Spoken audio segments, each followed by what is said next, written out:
ਜਸ TV ਦੇਖ ਰਹੇ ਤੁਸੀਂ। मैं KP Singh to the point ਤੁਹਾਡਾ ਸਭ ਦਾ ਸਵਾਗਤ ਕਰਦਾ ਹਾਂ। केंद्र सरकार ने एक योजना का ऐलान किया जिसका नाम है अग्निपथ।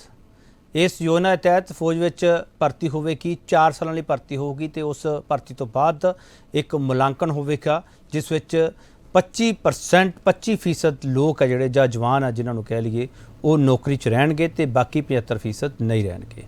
होर भी इहदे कई ਇਹੋ ਜਿਹੀਆਂ ਚੀਜ਼ਾਂ ਹੈਗੀਆਂ ਜਿਨ੍ਹਾਂ ਨੂੰ ਸਮਝਣ ਦੀ ਜ਼ਰੂਰਤ ਹੈਗੀ ਆ, ਪਰ ਇਸ ਨੂੰ ਸਮਝਣ ਦੀ ਬਜਾਏ ਸਿਆਸਤ ਕਿਉਂ ਕੀਤੀ ਜਾ ਰਹੀ ਹੈ, ਸਵਾਲ ਇਹ ਵੀ ਹੋਣਾ ਚਾਹੀਦਾ ਹੈ। ਪ੍ਰੋਟੈਸਟ ਕਿਉਂ ਕੀਤੇ ਜਾ ਰਹੇ, ਮੁਜ਼ਾਹਰੇ ਕਿਉਂ ਕੀਤੇ ਜਾ ਰਹੇ ਆ, ਸਵਾਲ ਇਹ ਵੀ ਹੋਣਾ ਚਾਹੀਦਾ ਹੈ। ਤੇ ਫੌਜ ਵਿੱਚ ਇਹ ਭਰਤੀ ਵਾਲਾ ਫਾਰਮੂਲਾ ਸਰਕਾਰ ਨੂੰ ਕੀ ਨਫਾ ਦਊਗਾ, ਸਮਾਜ ਨੂੰ ਕੀ ਨਫਾ ਦਊਗਾ, ਨੁਕਸਾਨ ਦਊਗਾ, ਸਾਰੇ ਸਵਾਲ ਹੋਣੇ ਲਾਜ਼ਮੀ ਹੈ। ਬੜਾ ਸਵਾਲ ਇਹੀ ਹੋਊਗਾ, ਵਿਰੋਧ ਦਾ ਅਗਨੀਪਥ ਕਿਉਂ?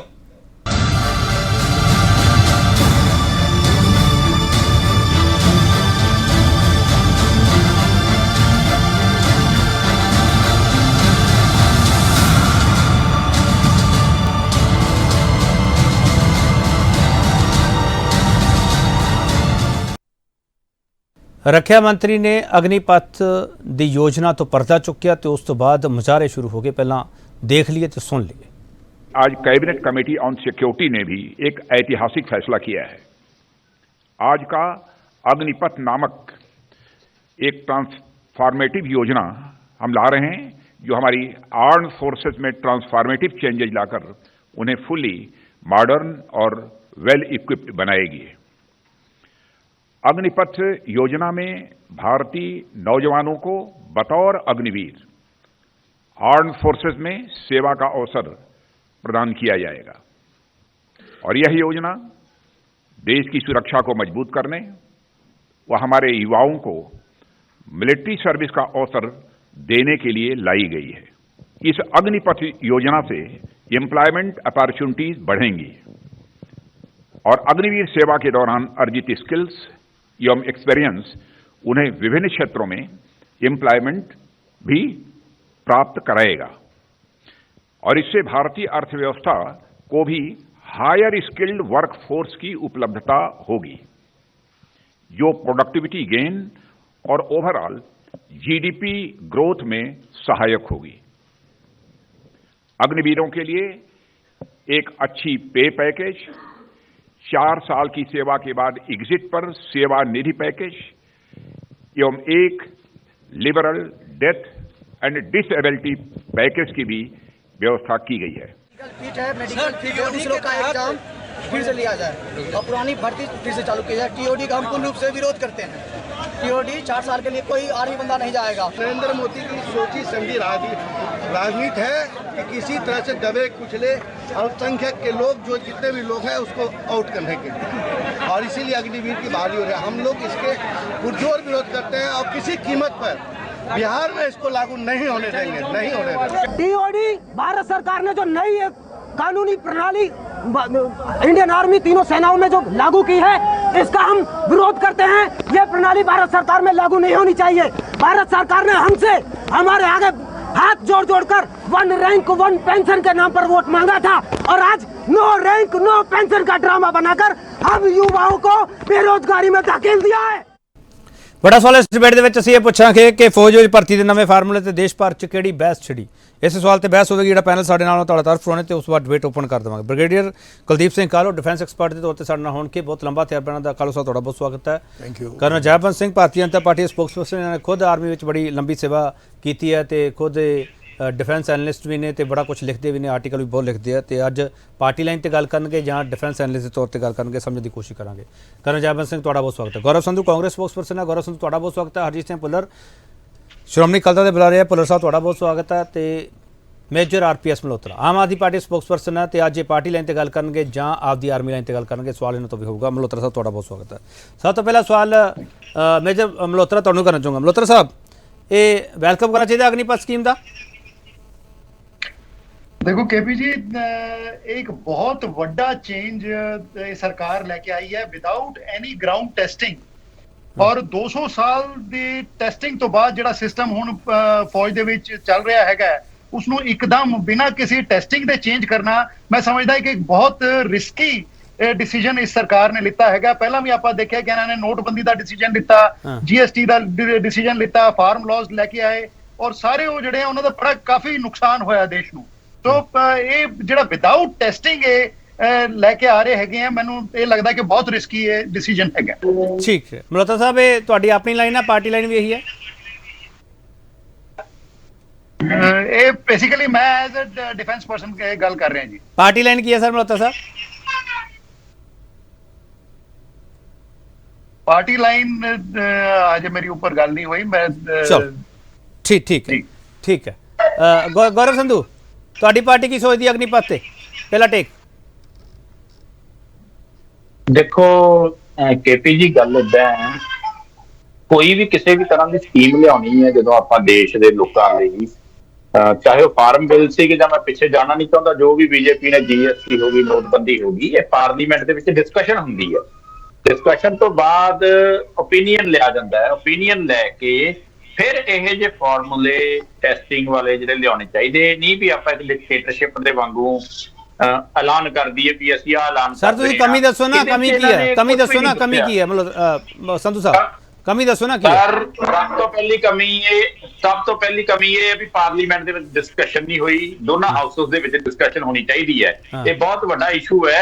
ਆਪਾਂ ਐ ਨਹੀਂ ਵੀ ਓਵਰਨਾਈਟ ਇਹਨੂੰ ਓਪਨ ਕਰਕੇ ਕਹਿ ਦਾਂਗੇ ਜੀ ਵੀ ਅਸੀਂ ਭਰਤੀ, ਇੱਕ ਭਰਤੀ ਖੁਦ ਨਹੀਂ ਹੁੰਦੀ ਵੀ ਅਸੀਂ ਕਿੰਨੇ ਭਰਤੀ ਕਰਨੇ, ਇੱਕ ਹੁੰਦੀ ਵੀ 4 ਸਾਲ ਦੀ। ਇਹ ਜਿਹੜੀਆਂ ਕੰਟਰੀਜ਼ ਦੇ ਰੀਸ ਕੀਤੀ ਜਾ ਰਹੀ ਹੈ, ਇਜ਼ਰਾਈਲ ਕਹਿ ਲਓ ਜਾਂ US ਕਹਿ ਲਓ, ਉਹਨਾਂ ਦੇ ਕਿਸੇ ਤਰ੍ਹਾਂ ਦੇ ਮਾਪਦੰਡ ਬਣੇ ਹੋਏ ਨੇ, ਉਹਨਾਂ ਦੇ ਆਧਾਰ ਤੇ ਇਹ ਇੱਕੋ ਦਮ ਫੈਸਲੇ ਚੇਂਜ ਕਰ ਦਿੰਦੇ ਨੇ, ਬਾਅਦ ਚ ਫੇਲ ਹੋ ਜਾਂਦੇ ਨੇ। ਸੋ ਮੈਂ ਇੱਕੋ ਗੱਲ ਕਹਿਣਾ, ਇੱਕ ਤਾਂ ਇਹਨਾਂ ਨੇ ਇਹ ਨਹੀਂ ਕ੍ਰਾਈਟੇਰੀਆ ਦੱਸਿਆ ਵੀ ਕਿੰਨੇ ਭਰਤੀ ਕਰਨੇ ਹੈ, ਸਿਰਫ 4 ਸਾਲ ਦੀ ਉਹ ਦੱਸਿਆ, ਇਹ ਨਹੀਂ ਦੱਸਿਆ ਵੀ ਕਿੰਨੇ।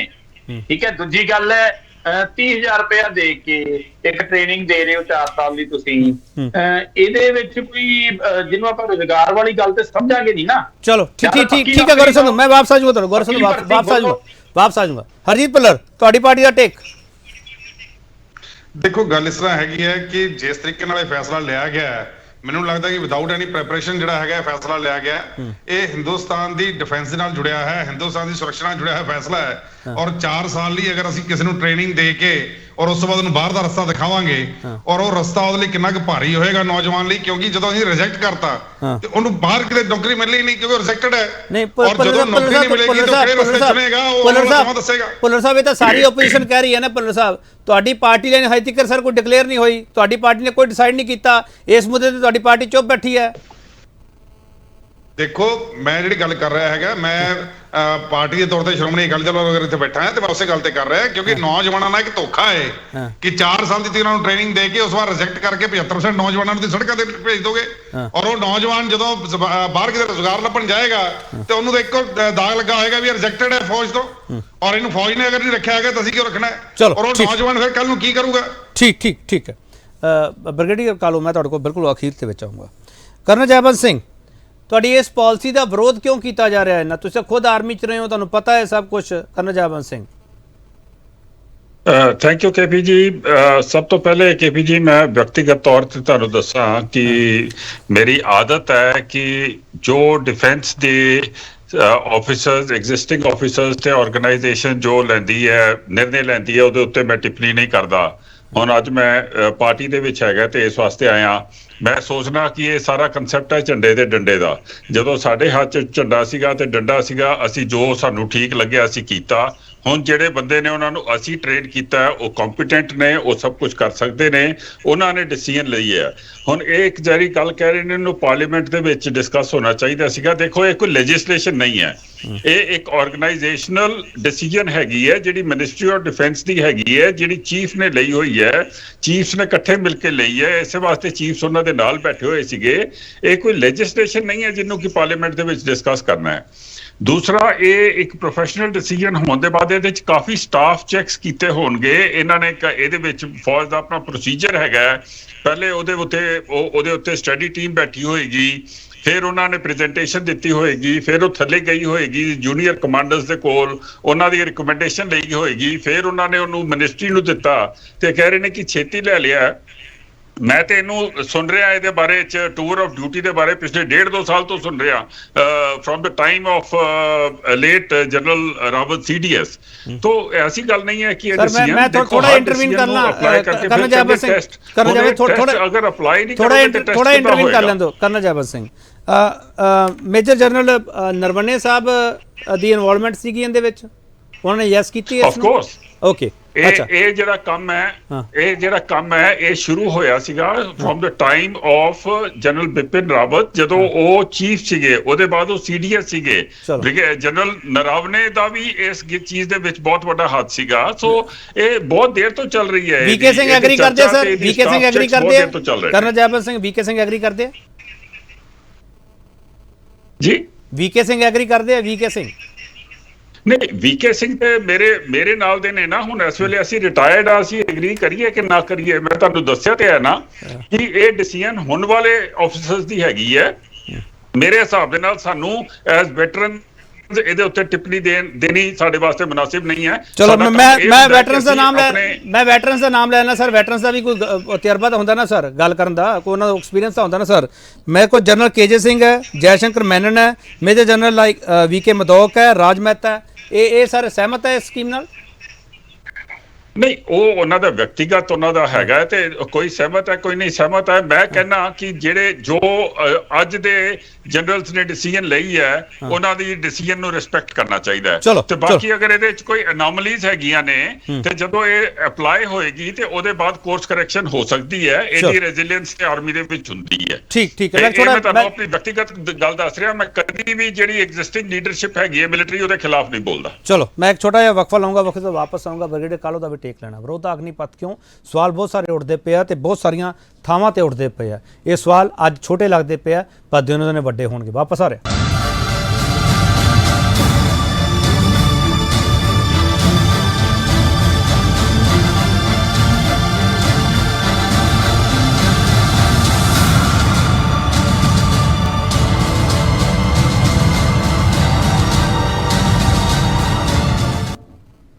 ਇੱਕ ਫਿਰ ਤੁਹਾਡਾ ਸਵਾਗਤ ਕਰਦੇ ਤੇ ਵੱਡਾ ਸਵਾਲ ਅਸੀਂ ਇਹ ਪੁੱਛ ਰਹੇ ਹਾਂ, ਫੌਜ 'ਚ ਭਰਤੀ ਦੇ ਨਵੇਂ ਫਾਰਮੂਲੇ ਤੇ ਦੇਸ਼ ਭਰ 'ਚ ਕਿਹੜੀ ਬਹਿਸ ਛਿੜੀ?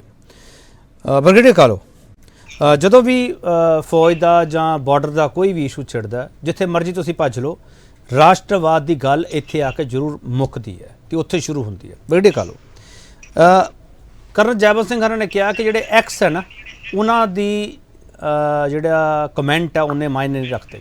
ਬ੍ਰਿਗੇਡੀਅਰ ਕਾਲੋ, ਤੁਹਾਡਾ ਟੇਕ। ਇਹ ਬਹੁਤ ਮਾਇਨੇ ਰੱਖਦੀ ਹੈ ਕਿ ਜਿਨ੍ਹਾਂ ਜੰਗਾਂ ਲੜੀਆਂ ਨੇ, ਜਿਨ੍ਹਾਂ ਜੰਗਾਂ ਲੜਾਈਆਂ ਨੇ, ਜਿਨ੍ਹਾਂ ਨੇ ਉੱਥੇ ਜੋ ਕੁਝ ਵਾਪਰਿਆ ਤੇ ਉਹਦੇ ਬਾਰੇ ਉਹਨਾਂ ਦਾ ਤਜਰਬਾ ਜਿਹੜਾ ਹੈ ਕਿ ਅੱਜ ਕੱਲ੍ਹ ਦੇ ਭਾਵੇਂ ਕੋਈ ਵੀ ਸੈਨਾ ਮੁਖੀ ਹੋ, ਕਿਸੇ ਨੇ ਕਿਸੇ ਨੇ ਜੰਗ ਨਹੀਂ ਲੜੀ। ਤੇ ਜਿਹੜਾ ਇਹ ਸਕੀਮ ਅਗਨੀਪਥ ਲਾਗੂ ਕਰਨ ਦੀ ਗੱਲ ਕੀਤੀ ਗਈ ਹੈ, ਇੱਕ 17.5 ਤੋਂ 21 ਸਾਲ ਦੀ ਉਮਰ 'ਚ ਮੈਟ੍ਰਿਕ ਪਾਸ ਵਾਲਿਆਂ ਨੂੰ ਥੋੜ੍ਹੇ ਸਮੇਂ ਦੀ ਟ੍ਰੇਨਿੰਗ, ਤਕਰੀਬਨ 2.5 ਮਹੀਨੇ ਤੋਂ 6 ਮਹੀਨੇ ਦੀ ਟ੍ਰੇਨਿੰਗ ਦੌਰਾਨ ਕੀ ਕੁਝ ਸਿੱਖ ਲੈਣਗੇ? ਉਹਨਾਂ ਦੀ ਮੁੱਢਲੀ ਟ੍ਰੇਨਿੰਗ ਹੀ ਪੂਰੀ ਨਹੀਂ ਹੋਏਗੀ ਔਰ ਫਿਰ ਉਹਨਾਂ ਨੂੰ ਤੁਸੀਂ 4 ਸਾਲਾਂ ਬਾਅਦ ਉਹਨੂੰ ਭੇਜ ਦੇਣਾ। ਇੱਕ ਮੈਟ੍ਰਿਕ ਪਾਸ ਬਾਹਰ ਜਾ ਕੇ ਭਾਵੇਂ ਉਹਨੂੰ 10-11 ਲੱਖ ਮਿਲ ਵੀ ਜਾਏ, ਕੀ ਕਰੇਗਾ? ਬੇਰੁਜ਼ਗਾਰੀ ਟੈਂਪਰੇਰੀ ਤੌਰ ਤੇ ਥੋੜ੍ਹੀ ਤਨਖਾਹ 30,000 ਤੇ ਠੀਕ ਹੈ, ਮਗਰ ਉਹ ਤੋਂ ਬਾਅਦ ਉਹਦੀ ਰੀਸੈਟਲਮੈਂਟ ਕੋਈ ਸ਼ੋਰਟ ਜੌਬ ਨਹੀਂ ਹੈਗੀ। ਔਰ ਇਹਦਾ ਕੌਮੀ ਪ੍ਰਭਾਵ ਪਏਗਾ। ਕੌਮੀ ਪ੍ਰਭਾਵ ਇਸ ਲਈ ਪਏਗਾ ਕਿ ਜਦੋਂ 25% ਰੱਖ ਲਏ ਜਾਣਗੇ, ਉਹ ਘੱਟ ਟ੍ਰੇਨਿੰਗ ਵਾਲੇ ਹੋਣਗੇ। ਜਦੋਂ ਪਲਟਨ 'ਚ ਜਾਂਦਾ, ਪਲਟਨ ਦੀ ਜਿਹੜੇ ਕਾਰਨਾਮੇ, ਪਲਟਨ ਦਾ ਇਤਿਹਾਸ ਹੈ, ਉਹ ਉਹਨੂੰ ਸਮਝਾਇਆ ਜਾਂਦਾ ਹੈ। ਜੰਗੀ ਚਾਲਾਂ ਸਮਝਾਈ ਜਾਂਦੀਆਂ ਨੇ, ਕਿਸੇ ਨੂੰ ਐਂਬੁਸ਼ ਲੈਣੀ, ਲੋਕਲ ਮਾਈਨਰ ਟੈਕਟਿਕਸ ਸਿਖਾਏ ਜਾਂਦੇ ਨੇ। 1 ਸਾਲ ਉੱਥੇ ਲੱਗ ਜਾਂਦਾ ਤੇ 4 ਸਾਲ ਤੇ ਉਹਨਾਂ ਨੂੰ ਸਿੱਖਣ 'ਚ ਲੱਗ ਜਾਣਗੇ, 4 ਸਾਲ ਉਹਨਾਂ ਨੂੰ ਸਿਖਾਉਣ ਵਾਸਤੇ ਲੱਗ ਜਾਣਗੇ। ਤੇ ਜੇ ਇੱਦਾਂ ਹੀ ਉਹ ਜਿਹੜੀ 15 ਲੱਖ ਇਸ ਵੇਲੇ ਫੌਜ ਹੈਗੀ ਹੈ, ਜਿਹਦੇ 'ਚ 1 ਲੱਖ ਤੋਂ ਜ਼ਿਆਦਾ ਘਾਟ ਹੈ, ਅੱਜ 9,000 ਅਫਸਰ ਘੱਟ ਨੇ।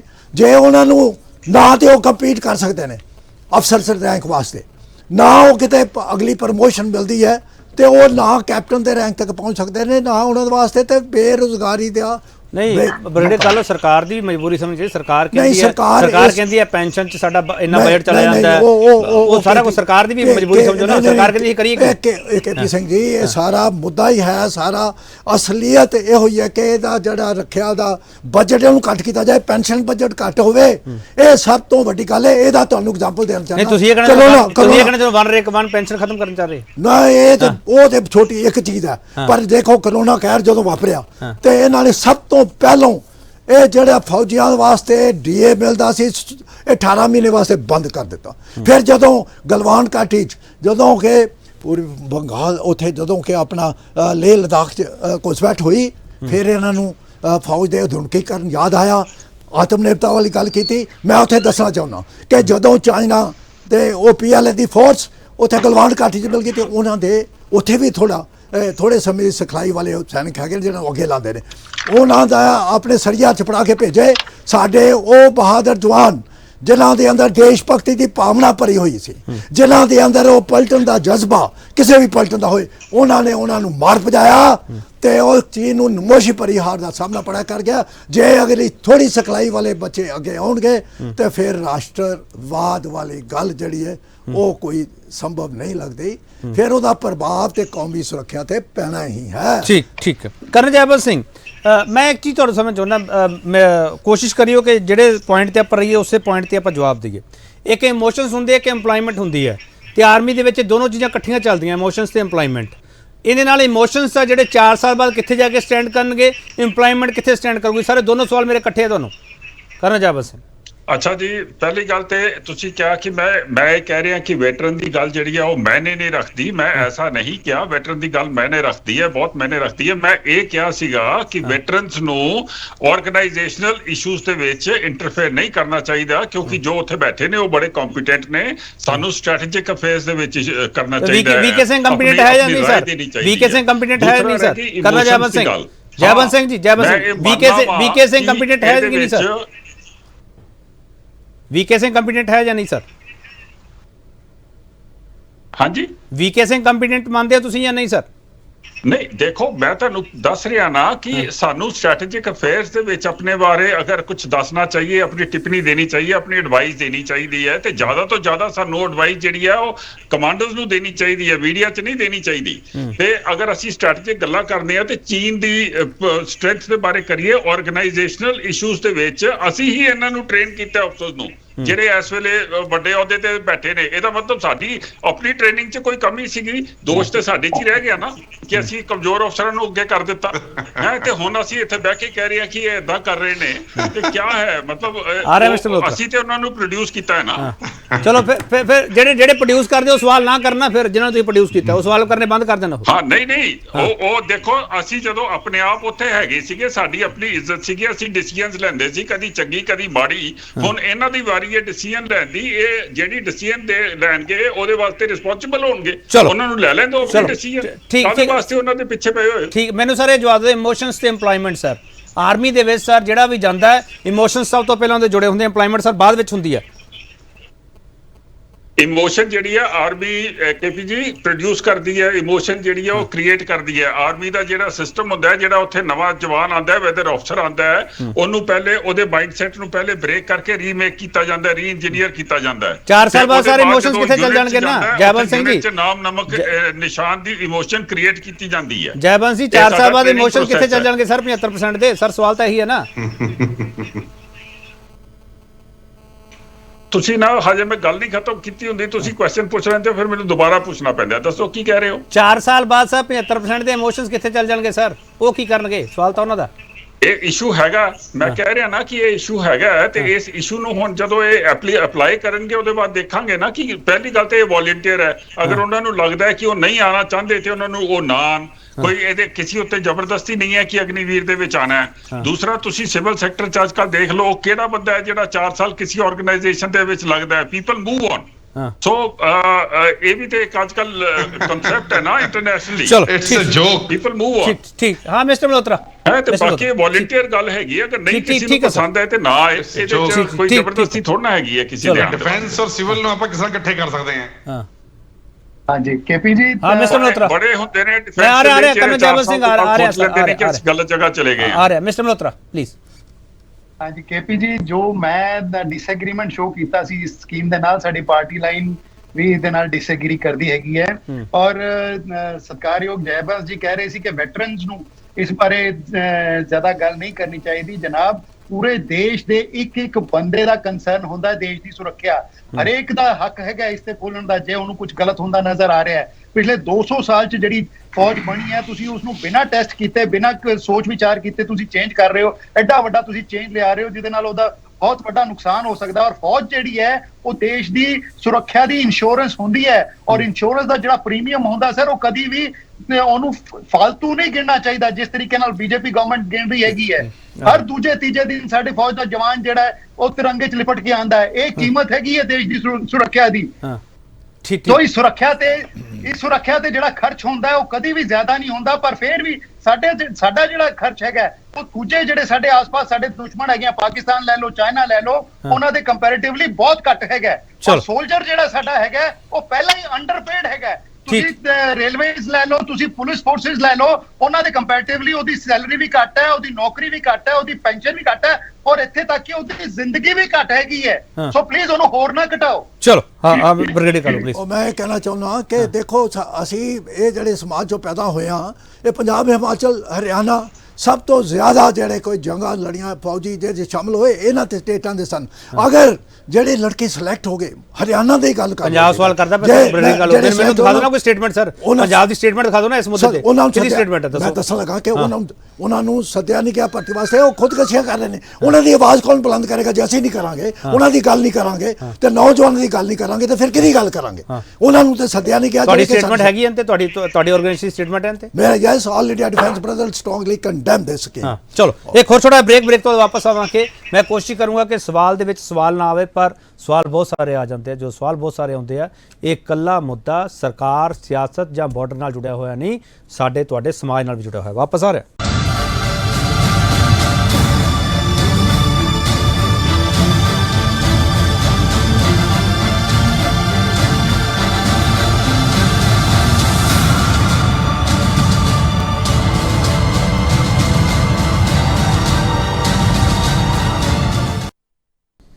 ਇੱਕ ਵਾਰ ਫਿਰ ਤੁਹਾਡਾ ਸਵਾਗਤ ਕਰਦੇ ਹਾਂ ਤੇ ਬੜਾ ਸਵਾਲ ਅਸੀਂ ਇਹ ਪੁੱਛਨੇ ਫੌਜ 'ਚ ਭਰਤੀ ਦੇ ਨਵੇਂ ਫਾਰਮੂਲੇ ਤੇ ਦੇਸ਼ ਭਰ 'ਚ ਕਿਹੜੀ ਬਹਿਸ ਚੜੀ। ਗੌਰਵ ਸੰਧੂ ਤੁਹਾਡੀ ਪਾਰਟੀ ਦਾ ਇਸ ਮੁੱਦੇ ਤੇ ਪੂਰਾ ਸਟੈਂਡ ਹਜੇ ਤੱਕ ਸਪਸ਼ਟ ਨਹੀਂ ਆਇਆ ਸਾਹਮਣੇ ਕਿਉਂਕਿ ਜਿਹੜੇ ਪ੍ਰੋਟੈਸਟ ਹੋ ਰਹੇ ਆ ਬਿਹਾਰ ਹੈ ਗੁਰੂਗ੍ਰਾਮ ਹੈ ਦਿੱਲੀ ਹੈ ਹਿਮਾਚਲ ਹੈ ਜਿੱਥੇ ਪ੍ਰੋਟੈਸਟ ਹੋ ਰਹੇ ਆ ਗੌਰਵ ਸੰਧੂ ਪੋਲੀਟੀਕਲ ਪਾਰਟੀਆਂ ਇਸ ਤੇ ਬੋਲਣਾ ਨਹੀਂ ਚਾਹ ਰਹੀਆਂ ਜਾਂ ਸਮਝ ਨਹੀਂ ਆ ਰਿਹਾ ਮੁੱਦਾ ਹੈ ਕੀ ਹੈ। ਬੀਜੇਪੀ ਨੇ ਉਲਝਾ ਲਿਆ ਤੁਹਾਨੂੰ ਸੈਂਟਰ ਗਵਰਨਮੈਂਟ ਨੇ ਉਲਝਾ ਲਿਆ। ਗੌਰਵ ਸੰਧੂ ਦੇਖੋ ਉਲਝਾਉਣ ਵਾਲੀ ਤਾਂ ਇਹਦੇ ਚ ਕੋਈ ਗੱਲ ਨਹੀਂ ਇਹ ਤਾਂ ਹਰ ਇੱਕ ਸਮਝਦਾਰ ਬੰਦਾ ਸਮਝਦਾ ਹੈ। ਹੁਣ ਮੈਂ ਜੇ ਬ੍ਰਿਗੇਡੀਅਰ ਕਾਲੋ ਸਾਹਿਬ ਦੀ ਜਿਹੜੀ ਮੈਂ ਹੁਣ ਸਟੇਟਮੈਂਟ ਇਹਨਾਂ ਨੇ ਹੁਣ ਗੱਲ ਕੀਤੀ ਸੀਗੀ ਵੀ ਇਹ ਆਪਣਾ ਡਿਫੈਂਸ ਬਜਟ ਹੈ ਜਿਹੜਾ ਉਹਨੂੰ ਕੱਟ ਕਰਨਾ ਚਾਹੁੰਦੀ ਹੈ ਬੀਜੇਪੀ। ਦੇਖੋ ਜਿਵੇਂ ਸਾਡਾ ਪੋਲੀਟੀਕਲ ਫੀਲਡ ਹੈ ਅਸੀਂ ਪੋਲੀਟੀਕਲ ਖਬਰਾਂ ਜ਼ਿਆਦੀਆਂ ਉਹਨਾਂ ਨਾਲ ਟੱਚ 'ਚ ਰਹਿੰਦੇ ਆ। ਇਹ ਇਹਨਾਂ ਦੀ ਮਿਲਟਰੀ ਬੈਕਗਰਾਉਂਡ ਹੈ ਇਹ ਬਟ ਓਬਵੀਅਸ ਹੈ ਮਿਲਟਰੀ ਦੀਆਂ ਖਬਰਾਂ ਜ਼ਿਆਦੀਆਂ ਪੜ੍ਹਦੇ ਹੋਣਗੇ। ਸੋ ਜਿਹੜੀ ਗੱਲ ਇਹਨਾਂ ਨੇ ਕੀਤੀ ਹੈ ਉਹ ਬਹੁਤ ਹੀ ਆਪਾਂ ਜਿਹਨੂੰ ਕਹਿ ਸਕਦੇ ਹਾਂ ਵੀ ਇੱਕ ਸੰਗੀਨ ਮੁੱਦਾ ਹੈ। ਹਰ ਇੱਕ ਦੇਸ਼ ਆਪਣਾ ਮਿਲਟਰੀ ਬਜਟ ਵਧਾ ਰਿਹਾ ਹੈ। ਕਾਂਗਰਸ ਦੇ ਸਮੇਂ ਸਾਡੀ ਸਰਕਾਰ ਦੇ ਸਮੇਂ ਹਰ ਸਾਲ ਮਿਲਟਰੀ ਬਜਟ ਵਧਾਇਆ ਜਾਂਦਾ ਸੀ ਕਿਉਂਕਿ ਸਾਡੀ ਦੇਸ਼ ਦੀ ਸੁਰੱਖਿਆ ਸਭ ਤੋਂ ਪਹਿਲੋਂ ਹੈ। ਤੇ ਜੇ ਇਹ ਇਸ ਤਰ੍ਹਾਂ ਦੇ ਕੰਮ ਕਰਕੇ ਮਿਲਟਰੀ ਬਜਟ ਘਟਾਉਣਾ ਚਾਹੁੰਦੇ ਨੇ ਤਾਂ ਬੜੀ ਨਮੋਸ਼ੀ ਵਾਲੀ ਗੱਲ ਹੈ ਤੇ ਇੱਥੋਂ ਪਤਾ ਲੱਗਦਾ ਵੀ ਸਰਕਾਰ ਦੀ ਅੰਦਰੂਨੀ ਹਾਲਤ ਕੀ ਹੈ। ਠੀਕ ਇਹ ਗੱਲਾਂ ਵਿਚਾਰਨ ਯੋਗ ਨੇ। ਠੀਕ ਹੈ। ਭੁੱਲਰ ਸਾਹਿਬ ਸ਼੍ਰੋਮਣੀ ਅਕਾਲੀ ਦਲ ਇਹਨਾਂ ਮੁੱਦਿਆਂ ਤੇ ਬਹੁਤ ਬੋਲਦਾ ਰਿਹਾ ਪਰ ਸ਼੍ਰੋਮਣੀ ਅਕਾਲੀ ਦਲ ਨੂੰ ਸ਼ਾਇਦ ਇਹ ਮੁੱਦਾ ਹੁਣ ਉਹਨਾਂ ਵੱਡਾ ਨਹੀਂ ਲੱਗਦਾ ਪਿਆਗਾ। ਤੁਸੀਂ ਇਸ ਦਾ ਨਾ ਖੁੱਲ ਕੇ ਵਿਰੋਧ ਕਰਦੇ ਪਿਓ ਨਾ ਖੁੱਲ ਕੇ ਹਮਾਇਤ ਕਰ ਪਾ ਰਹੇ ਹੋ। ਭੁੱਲਰ ਸਾਹਿਬ ਗੱਲ ਇਸ ਤਰ੍ਹਾਂ ਹੈਗੀ ਹੈ ਕਿ ਅਗਰ ਮੈਂ ਇੱਥੇ ਆ ਕੇ ਤੁਹਾਡੇ ਸਾਹਮਣੇ ਗੱਲ ਰੱਖੀ ਹੈ ਵੀ ਇਹ ਬਿਲਕੁਲ ਗਲਤ ਤਰੀਕਾ ਹੋ ਰਿਹਾ ਹੈ ਔਰ ਮੈਂ ਤੁਹਾਨੂੰ ਇੱਕ ਚੀਜ਼ ਦੱਸ ਦੇਣਾ ਚਾਹੁੰਦਾ ਇਹ 2024 ਦੀ ਇਲੈਕਸ਼ਨ ਦੀ ਤਿਆਰੀ ਹੋ ਰਹੀ ਹੈ। ਇਹ ਯੂਪੀ ਬਿਹਾਰ ਮੱਧ ਪ੍ਰਦੇਸ਼ ਰਾਜਸਥਾਨ ਦੇ ਵਿੱਚੋਂ ਦੀ ਨੌਜਵਾਨਾਂ ਨੂੰ ਭਰਤੀ ਕੀਤਾ ਜਾਊਗਾ ਔਰ ਵੱਡੇ ਸਕੇਲ ਤੇ ਭਰਤੀ ਕੀਤਾ ਜਾਊਗਾ। ਇਹ 4 ਸਾਲ ਦਾ ਪੈਟਰਨ ਤਾਂ ਹੀ ਲੈ ਕੇ ਆਉਂਦਾ ਹੈ ਔਰ 4 ਸਾਲ ਬਾਅਦ ਜਦੋਂ 24 ਦੁਬਾਰਾ ਆ ਜਾਣਗੇ ਫਿਰ ਉਹਨਾਂ ਨੂੰ ਤੋੜ ਦੇਣਗੇ ਘਰਾਂ ਨੂੰ ਤੋੜ ਦੇਣਗੇ। ਇਹਦੇ ਸਿਰਫ ਉਹਨਾਂ ਨੂੰ ਇੱਕ ਲਾਲਚ ਦਿੱਤਾ ਜਾ ਰਿਹਾ ਲੋਕਾਂ ਦੇ ਵਿੱਚ ਇੱਕ ਰੋਜ਼ਗਾਰ ਦਾ ਦਿਖਾ ਕੇ ਕਿਉਂਕਿ ਇਹ ਉਸ ਚੀਜ਼ ਨੂੰ ਧੋਣਾ ਚਾਹੁੰਦੇ ਆ ਜਿਹੜਾ ਇਹਨਾਂ ਨੇ ਕਿਹਾ ਸੀ 2 ਕਰੋੜ ਨੌਕਰੀਆਂ ਦੇਵਾਂਗੇ ਉਹ ਦੇ ਨਹੀਂ ਸਕੇ ਔਰ ਕਿਸੇ ਹੋਰ ਮਹਿਕਮੇ ਦੇ ਵਿੱਚ ਇਸ ਤਰ੍ਹਾਂ ਨੌਕਰੀਆਂ ਦੇ ਨਹੀਂ ਸਕਦੇ। ਲੇਕਿਨ ਮੈਂ ਇੱਕ ਥੋੜੀ ਜਿਹੀ ਨਾ ਰਾਜਵੰਸ਼ੀ ਮੇਰੇ ਵੱਡੇ ਭਰਾ ਨੇ ਮੈਂ ਉਹਨਾਂ ਨੂੰ ਇਹ ਕਹਿਣਾ ਚਾਹੂੰਗਾ ਕਿ ਡਿਫੈਂਸ ਨੂੰ ਸਿਵਲ ਦੇ ਨਾਲ ਨਾ ਕੰਪੇਅਰ ਕਰੋ।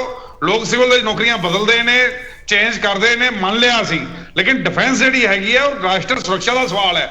ਉਹਦੇ ਵਿੱਚ ਅਗਰ ਤੁਸੀਂ ਇਹ ਕਰੋਗੇ ਮੈਂ ਵੀ ਨੇਵੀ ਦੇ ਟ੍ਰੇਨਿੰਗ ਲਈ ਮੈਂ ਵੀ ਛੱਡ ਕੇ ਆਇਆ ਨੇਵੀ ਵਿੱਚੋਂ ਦੀ ਔਰ ਟ੍ਰੇਨਿੰਗ ਦੇ ਵਿੱਚ ਹੀ ਛੱਡ ਕੇ ਆਇਆ ਲੇਕਿਨ ਤੁਸੀਂ ਇਹ ਦੇਖੋ ਜਿਹੜੇ ਬੱਚੇ ਨੂੰ ਤੁਸੀਂ ਟ੍ਰੇਨਿੰਗ ਦੋਗੇ ਜਿਹਨੂੰ ਤਿਆਰ ਕਰੋਗੇ ਤੁਸੀਂ ਔਰ ਅਗਰ ਉਹਨੂੰ ਇਸਤੇਮਾਲ ਹੀ ਨਹੀਂ ਕਰੋਗੇ, ਉਹਨੂੰ ਮੌਕਾ ਹੀ ਨਹੀਂ ਦੋਗੇ ਕੰਮ ਕਰਨ ਦਾ, ਔਰ ਉਹਨੂੰ ਰਿਜੈਕਟ ਕਰਕੇ 4 ਸਾਲ ਬਾਅਦ ਤੁਸੀਂ ਘਰ ਨੂੰ ਤੋੜ ਦੋਗੇ, ਤੇ ਉਹ ਰਿਜੈਕਟਡ ਬੰਦਾ ਕਿੱਥੇ ਕੰਮ ਕਰੂਗਾ? ਉਹਨੂੰ ਕਿਹੜੀ ਏਜੰਸੀ ਜਾਂ ਕਿਹੜੀ ਕੰਪਨੀ ਜਿਹੜੀ ਉਹਨੂੰ ਕੰਮ ਦੋਗੀ ਤੁਸੀਂ? ਲੇਕਿਨ ਇਹ ਸਿਰਫ ਔਰ ਸਿਰਫ ਕੇਪੀ ਜੀ, ਇਹ ਸਿਆਸਤ ਕੀਤੀ ਜਾ ਰਹੀ ਹੈ ਬੀਜੇਪੀ ਵੱਲੋਂ ਵੋਟ ਬੈਂਕ ਨੂੰ ਇੱਕ ਇਨਕੈਸ਼ ਕਰਨ ਵਾਸਤੇ। ਇਹ 2024 ਦੀ ਜਿਹੜੀ ਤਿਆਰੀ ਹੈ 2 ਸਾਲ ਪਹਿਲਾਂ ਕਰਨੀ ਨਾਲ ਸ਼ੁਰੂ ਕਰਤੀ ਹੈ। ਲੋਕਾਂ ਨੂੰ ਭਰਤੀ ਕੀਤਾ ਜਾਏਗਾ, ਯੂਪੀ, ਬਿਹਾਰ, ਮੱਧ ਪ੍ਰਦੇਸ਼, ਰਾਜਸਥਾਨ ਚੋਂ ਲੋਕ ਲਏ ਜਾਣਗੇ ਜਿੱਥੋਂ ਦੀ ਮੈਜੋਰਟੀ ਜਿਹੜੀਆਂ ਸੀਟਾਂ ਆਉਂਦੀਆਂ ਨੇ, ਔਰ ਉਹਨਾਂ ਨੂੰ ਇਹ ਇਨਕੈਸ਼ ਕਰਨ ਦੀ ਕੋਸ਼ਿਸ਼ ਕਰਨਗੇ। ਠੀਕ ਹੈ। ਕਰਨ ਜੈਪਾਲ ਸਿੰਘ, ਇੱਕ ਮੇਰਾ ਸਵਾਲ ਇਹ ਹੈਗਾ ਕਿ ਜਿਹੜੇ ਉੱਥੋਂ ਜਵਾਨ ਵਿਹਲੇ ਹੋ ਜਾਣਗੇ 4 ਸਾਲ ਬਾਅਦ 75%, ਸਰ ਉਹ ਜਿਹੜੇ ਸਾਡੀਆਂ ਫੋਰਨ ਦੀਆਂ ਏਜੰਸੀਜ਼ ਹੈਗੀਆਂ ਜਿਹੜੀਆਂ ਸਾਡੇ ਦੇਸ਼ ਲਈ ਖਤਰਨਾਕ ਹੈ, ਉਹਨਾਂ ਲਈ ਸੌਫਟ ਟਾਰਗੇਟ ਹੋ ਸਕਦੇ? ਮੇਰਾ ਪਹਿਲਾ ਸਵਾਲ। ਦੂਜਾ ਸਵਾਲ ਇਹ ਹੈ ਸਰ, ਅੱਜ ਕੱਲ੍ਹ ਗੈਂਗਸਟਰਵਾਦ ਦਾ ਮੁੱਦਾ ਬੜਾ ਛਿੜਿਆ ਹੋਇਆ ਪੰਜਾਬ ਵਿੱਚ ਵੀ, ਹੋਰ ਥਾਵਾਂ ਤੇ ਵੀ, ਤੇ ਉਹਨਾਂ ਨੂੰ ਵੀ ਸ਼ਾਰਪ ਸ਼ੂਟਰ ਚਾਹੀਦੀ ਹੈ। ਜਿਹੜਾ ਕੋਈ ਹਵਾਈ ਜਹਾਜ਼ ਤੇ ਕੰਮ ਕਰਕੇ ਆਇਆ, ਕੋਈ ਟੈਂਕਾਂ ਤੇ ਕੰਮ ਕਰਕੇ ਆਇਆ, ਉਹ ਸਾਡੇ ਲਈ ਸਰ ਖਤਰਨਾਕ ਨਹੀਂ ਹੋ ਸਕਦੇ? ਕਰਨ ਜੈਪਾਲ ਸਿੰਘ, ਮੇਰਾ ਸਵਾਲ ਹੈ ਸਰ, ਜਿਹੜਾ ਸਮਾਜ ਦੇ ਵਿੱਚ ਸਵਾਲ ਉੱਠਦਾ ਪਿਆ। ਕਰਨ ਜੈਪਾਲ ਸਿੰਘ, ਬੜਾ ਵੱਡਾ ਚੈਲੰਜ ਹੈ ਜੀ, ਮੈਂ ਤੁਹਾਡੀ ਗੱਲ ਇਹ ਮੰਨਣਾ, ਇਹ ਬਹੁਤ ਵੱਡਾ ਚੈਲੰਜ ਹੈ। ਜਿਹੜੇ ਉੱਥੋਂ ਦੀ ਅਗਨੀਵੀਰ ਬਾਹਰ ਆਣਗੇ, ਉਹਨਾਂ ਨੂੰ ਕਿਸੇ ਨਾ ਕਿਸੇ ਤਰ੍ਹਾਂ ਰਿਸਪੈਕਟ ਦੇ ਨਾਲ ਉਹਨਾਂ ਨੂੰ ਪਲੇਸ ਕਰਨਾ ਤੇ ਉਹਨਾਂ ਦੇ ਬਾਰੇ ਸੋਚਣਾ, ਇਹ ਗਵਰਨਮੈਂਟ ਦੀ ਜ਼ਿੰਮੇਵਾਰੀ ਬਣਦੀ ਹੈ। ਗਵਰਨਮੈਂਟ ਨੇ ਕਿਹਾ ਹੈ ਕਿ ਉਹ ਜ਼ਿੰਮੇਵਾਰੀ ਲਏਗੀ। ਇਹ ਜਦੋਂ ਟਾਈਮ ਆਏਗਾ ਉਦੋਂ ਹੀ ਪਤਾ ਲੱਗੇਗਾ। ਕੁਝ ਇੱਕ ਹਿੰਟ ਦਿੱਤਾ ਹੈ ਕਿ ਉਹਨਾਂ ਦੀ ਲੈਟਰਲ ਐਬਜ਼ੌਰਪਸ਼ਨ ਜਿਹੜੀ ਹੈ ਉਹ ਪੈਰਾਮਿਲਟਰੀ ਫੋਰਸਿਸ ਦੇ ਵਿੱਚ ਹੋਏਗੀ। ਮੈਂ ਸਟੇਟਸ ਨੂੰ ਵੀ ਇਹ ਕਹਾਂਗਾ ਕਿ ਉਹ ਟ੍ਰੇਨਡ ਬੰਦੇ ਨੇ, ਉਹਨਾਂ ਦੀ ਐਬਜ਼ੌਰਪਸ਼ਨ ਪੁਲਿਸ ਦੇ ਵਿੱਚ ਵੀ ਕਰਨ, ਸਿਕਿਉਰਿਟੀ ਦੇ ਵਿੱਚ ਕਰਨ, ਤੇ ਉਹਨਾਂ ਦੀ ਕੋਈ ਐਡੀ ਜ਼ਿਆਦਾ ਉਮਰ ਨਹੀਂ ਹੋਏਗੀ। ਦੇ ਕੈਨ ਰੀਸਟਾਰਟ देयर ਸਟੱਡੀਜ਼। ਇਹ ਗੱਲ ਜਿਹੜੀ ਹੈ ਇਹ ਅਮਰੀਕਨ ਆਰਮੀ ਦੇ ਵਿੱਚ ਵੀ ਹੈਗੀ ਸੀਗੀ ਕਿ ਅਗਰ ਕੋਈ ਅਫਗਾਨਿਸਤਾਨ ਦੇ ਵਿੱਚ ਲੜ ਲੈਂਦਾ ਹੈ ਤੇ ਉਹਦੇ ਬਾਅਦ ਉਹਨੂੰ ਫ੍ਰੀ ਉਹਨੂੰ ਯੂਨੀਵਰਸਿਟੀ 'ਚ ਐਡਮਿਸ਼ਨ ਮਿਲ ਜਾਂਦੀ ਹੈ। They can restart their studies also. Sir America ਨੇ ਸਰ ਅਫਗਾਨਿਸਤਾਨ ਦੇ ਵਿੱਚ, ਇਹ ਇੱਕ ਵੱਡਾ ਚੈਲੰਜ ਹੈ, ਇਹਨੂੰ ਫੇਸ ਕਰਨਾ ਪਏਗਾ। ਅਮਰੀਕਾ ਨੇ ਸਰ ਅਫਗਾਨਿਸਤਾਨ ਵਿੱਚ ਆਪਣੀ ਫੌਜ ਘੱਟ ਲਾਈ ਸੀ, ਠੇਕੇਦਾਰ ਜ਼ਿਆਦਾ ਲਾਏ ਸੀਗੇ, ਕਿ ਇਤਫਾਕ ਨਹੀਂ ਰੱਖਦੇ ਤੁਸੀਂ ਇਸ ਗੱਲ ਨਾਲ?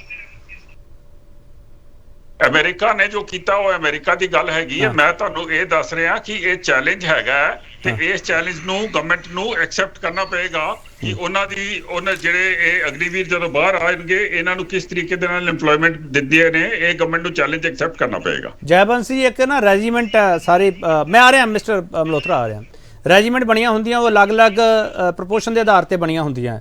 ਇਹ ਜਿਹੜੇ 4 ਸਾਲ ਵਾਲੇ ਆ ਸਰ, ਇਹ ਕਿਹੜੀ ਰੈਜੀਮੈਂਟ ਦੇ ਵਿੱਚ ਕੰਟੀਨਿਊ ਕਰਨਗੇ ਸਰ, ਜਾਂ ਜਿਹੜੀ ਮਰਜ਼ੀ ਰੈਜੀਮੈਂਟ ਵਿੱਚ ਚਲੇ ਜਾਣਗੇ ਸਰ? ਮੈਂ ਆ ਰਿਹਾ ਜਿਹੜਾ ਕੇਪੀ ਸਿੰਘ ਜੀ, ਜਿਹੜਾ ਰਿਕਰੂਟਮੈਂਟ ਦਾ ਪ੍ਰੋਸੈਸ ਹੁੰਦਾ ਹੈ, ਜਿਹੜੇ ਨਵੇਂ ਰਿਕਰੂਟ ਆਉਂਦੇ ਨੇ ਉਹਨਾਂ ਨੂੰ ਸਾਰੀਆਂ ਯੂਨਿਟਸ ਦੇ ਵਿੱਚ ਭੇਜਿਆ ਜਾਂਦਾ ਹੈ। ਉਸੇ ਤਰੀਕੇ ਦੇ ਨਾਲ ਇਹਨਾਂ ਨੂੰ ਵੀ ਯੂਨਿਟਸ ਦੇ ਵਿੱਚ ਭੇਜਿਆ ਜਾਏਗਾ। ਇਹਦੇ 'ਚ ਤੇ ਕੋਈ ਇਹ ਤੇ ਬੜੀ ਇੱਕ ਐਡਮਿਨਿਸਟ੍ਰੇਟਿਵ ਕੰਮ ਹੈਗਾ। Surely the army can do this.